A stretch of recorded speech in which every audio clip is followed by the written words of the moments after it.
Huda sila se zbira na Samoborskem polu. Vojvoda Banić s polskim i bugarskim soldati taboril se polu. S druge strane dohaja Ivan Vitovec, vojvoda knezova Celjski. Bitka samo kaj se ne začme. Strnite ogen s hižami svojim, meknite blago na sigurno i zaprite živac. Potem tega sklonite se z ženskami sitnom dečicom po trde zidine Samobora grada. Da se nikdo ni mešali pecal dimu ni mesto, jer bi lahko pogibelj dopelal sebe i varoš te poštene purgere Samoborske. Magistratuš slobodnega kraljevskega opiduma Samobora na čelu sa sucem Samoborskim.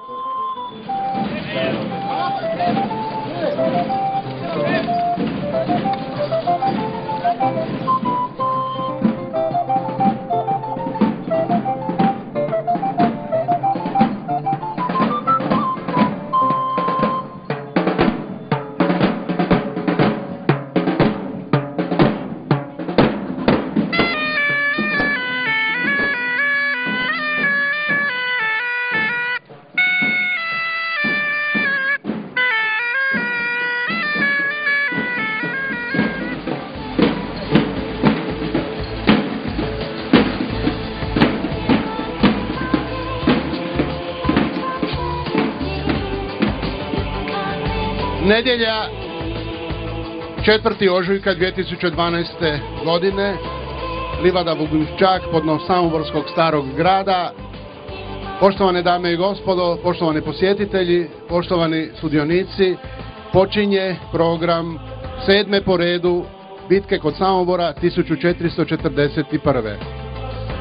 Čast mi je i zadovoljstvo pozdraviti sve sudionike ovogodišnje bitke, dakle sve one koji će pomoći da se uprizori bitka kod Samobora onako kako se to događalo davne 1441. godine, 1. ožujka na Pepelnicu, na čistu srijedu, kada su se na livadama, na močvarnim livadama pored rijeke Save sukobile pristalice kraljice Elizabete i poljskog kralja Vladislava Jagelovića Varnenčaka u borbi za hrvatsko-ugarsko prijestolje.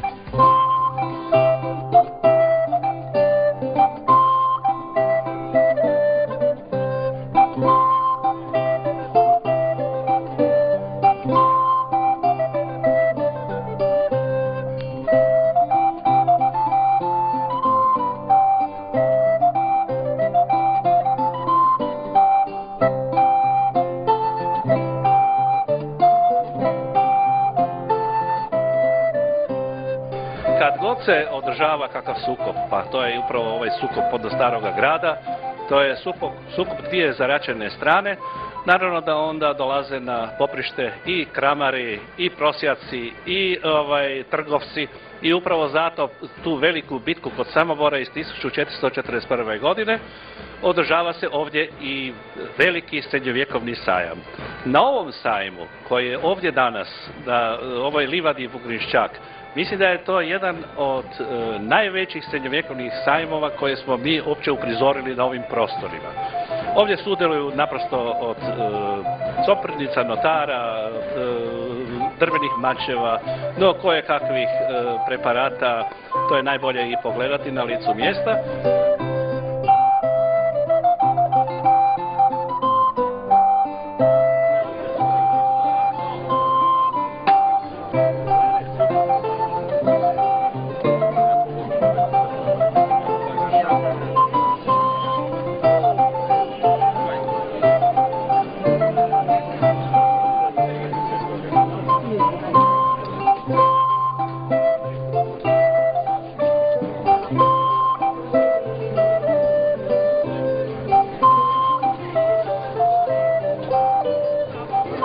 Samo pitanje, od samog početka si u ovom organizacijskom odboru i zapravo jedan od glavnih organizatora.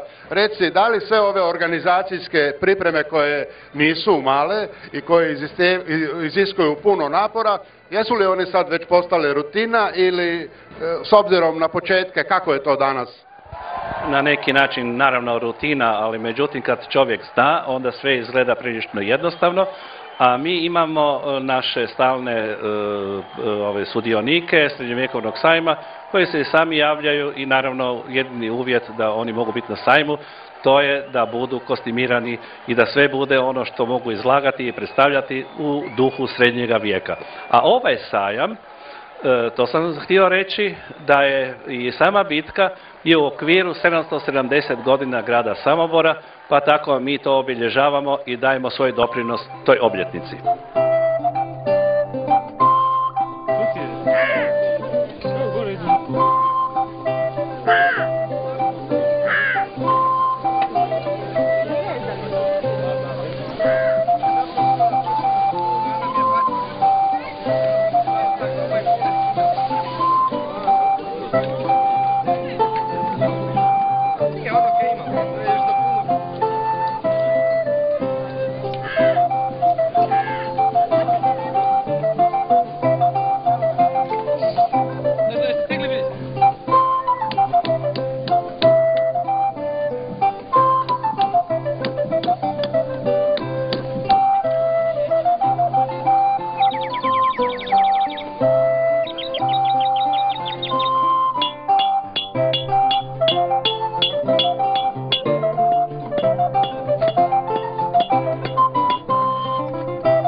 Ja sam Franjo Jurčin, imam viteza s kopijom i Svetog Bernarda. I svrakice i drugi manje suvenira. Franjo, ja sam bio kod vas i ja znam s čim vi radite. Ljudi zapravo ne bi vjerovali, to je par sekirica, nožića, nekakvih dljeta i ovakva čuda ispadaju ispod vaše ruke. To je talent, ali i iskustvo. Da, veli da sam ja naivac, ali neko veli da sam veliki umjetnik. I sad ja ne znam šta je to vidite.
veseli me da je to sad već bitka po 7. puta, jer kak ja znam u šali reći, na prvoj bitki se skupilo 3 konja i nešto malo više magaraca, bili sneg, improvizirali smo, krenuli smo, ovo danas je nešto sasvim drugo, već dosegli smo zavidnu razinu i bitka će se i naravno i dalje razvijati i to je ono što me najviše veseli. Pozdrav svim učesnicima ove bitke, dakle vitezovima koje ste već prije nabrojili i jasno učesnicima sajma srednjevjekovnog. Pitate kako je to počelo. Znamo da je 2006. godine da smo počeli uprizorenjem te bitke. Zašto? Zato jer je upravo te godine padala godišnjica, 565. godišnjica održavanja bitke i što je upravo te godine na 1.3. bila pepelnica isto kao i 1441. godine. Odlučili smo to obilježiti, međutim, sa upravo skoro nikakvim sredstvima, bilo je to skromno. No kako Samobor ima prekrasnih predjela, ovo ispod Starog grada je ko stvoreno za nekakvu uprizorenje ili predstavu ili nešto, odlučeno da je upravo na tom mjestu se postavi, zapravo uprizori ta bitka. Te 2006. godine i vi ste bili, jel? Bilo je to skromno sa nekoliko nas vitezova, streličara, da, konjanika i -6 ili -10, jako hladno i snijeg i jasno učesnike tog prvog događanja smo pogostili kašom, ko ćemo i danas. No, evo ga, hvala ti Bože, nakon 7 godina stvar se lijepo razvila, zahvaljujući svima vama.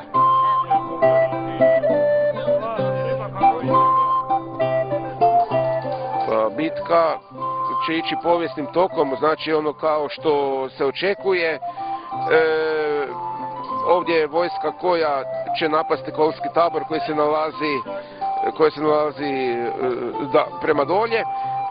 Mi ćemo imati, da velim, neke taktičke ovdje akcije, tako da će prvo s Kolskog tabora vitezovi zapaliti podno Samobora kule koje se tu nalaze.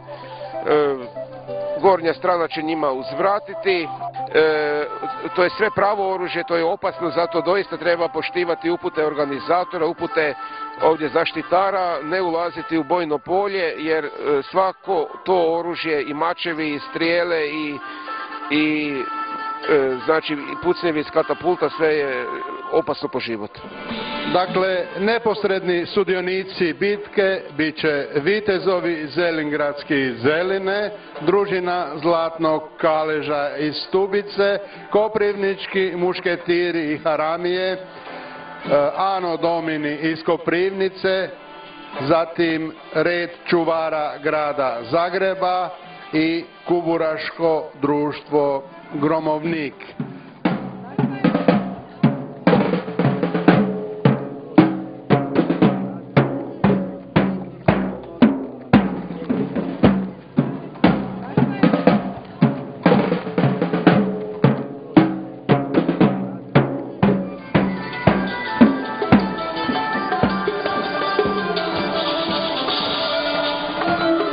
Poštovani posjetitelji, pozdravite našu kraljicu.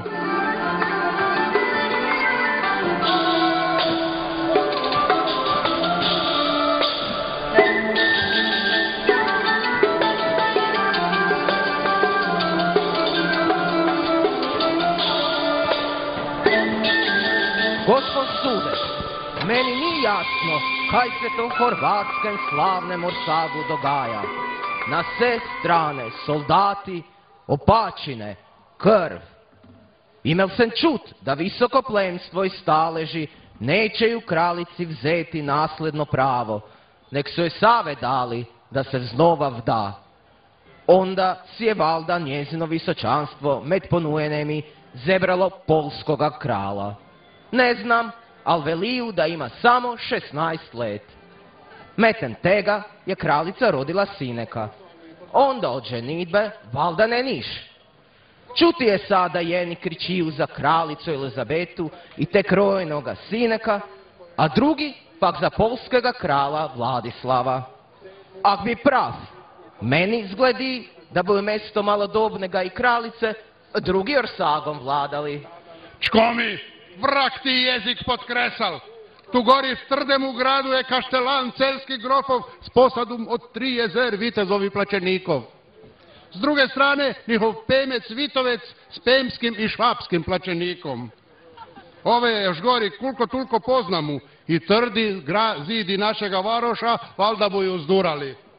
A kdo zna, kaj bu znami Čebanić z Vugri i Polaki pobedi. Leko bi nas skup s celskim plačenikom na galge i prangere spovešali i kak grojdje sprešali.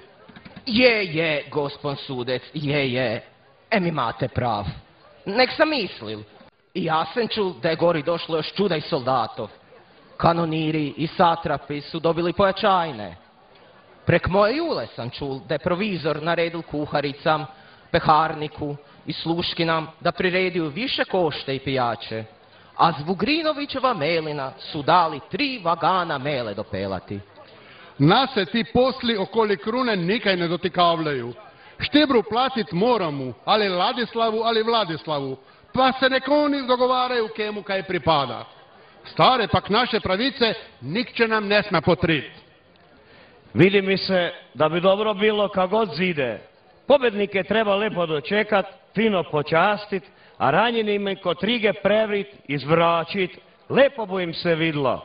Em smo to već i zapovedali. Straže smo na stražniku postavili, po varošu ide kruta ophodna, da se koji huncut ne bi v obitum zablekel, ter ogna podkuril, al kakve opačine naredil. Potem tega trebje z bajne češnovke zvadit, ter slabine i špeka priredit. Jana i Marjanka naj od lalovkih i glavih skuhaju kotel krepke kaše za soldate, a ključar opidumski naj z podruma zvleče žganice i vožu strošnjega vina. Ak bi bilo zima, kak za svečnicu, vina je treb skuhat i vujnega det suhih ruški, klinčekovi meda. Brže da se to zgotovi. Preštimani gospon sudec, kak da je već gotovo? Je, da je korizma i post. No sila ne pita. Boju velečasni oprosta doli. No, gospon prior, vaši se patri razmeju v razna vraštva, tak bi bilo dobro da rajne ne pokrpaju. Dobro da sam ovih dana u Svetoj Heleni. Imam pobratim Maltarinu i Pjacovinu, koji nam je još knez Ivan Okički darovnicom poklonil. I na ovom sajmu po gradom su kramari koji su nam dužni Pjacovinu. Mi se s našom braćom od toga zdržavamo i po drtu kapelu polahko popravljamo. Ranjene treba na glavna vrata u atrijum položiti, a isto tak ne daj Bože mrtve. Još imam mjesta i u drvenom predvorju. Potrebne prihvatiti, žedne napojiti, ranjenima melem dati, no prvo pomoliti se. In nomine Patris, et Filii, et Spiritus Sancti. Amen. Pater noster, qui es in celis, sanctificetur nomen tuum, adveniat regnum tuum, fiat voluntas tua. Sicut in cielo et in terra, pane nostrum. Potem tega i mi bi se lehko zmeknuli naš slavni Turen. Vešte kumeki, najte se motati, bička bu se začela.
Teški poraz boje vojske kod Samobora, koji je nesretno vodio Stjepan Banić-Lendavski, nuka mene na priznanje.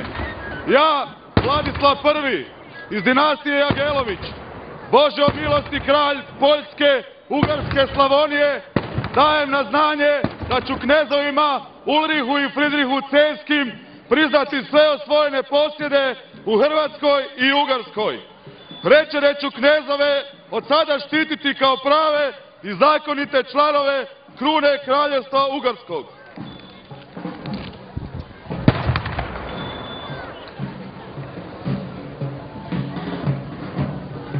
Našu triumfalnu pobjedu kod Samobora, zarobljavanje i izginuće neprijatelja i zapljenu ratnog plijena stavljamo pred lice visočanstva kao zalog miru.